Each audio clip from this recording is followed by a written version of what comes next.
Hi everyone. In this video, I'm going to briefly explain an endoscopy case. After entering the patient's mouth, we can see two openings, one leading to the trachea, where the vocal cords are, and the other leading to the esophagus. For bronchoscopy, we go into the trachea, but for endoscopy, we move into the esophagus.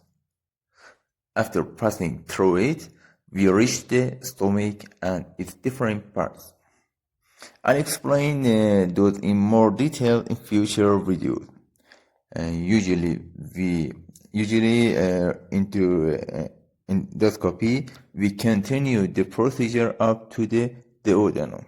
Sometimes secretion can affect the image quality, but we always try to keep the view clear and focus on the path and diagnosis.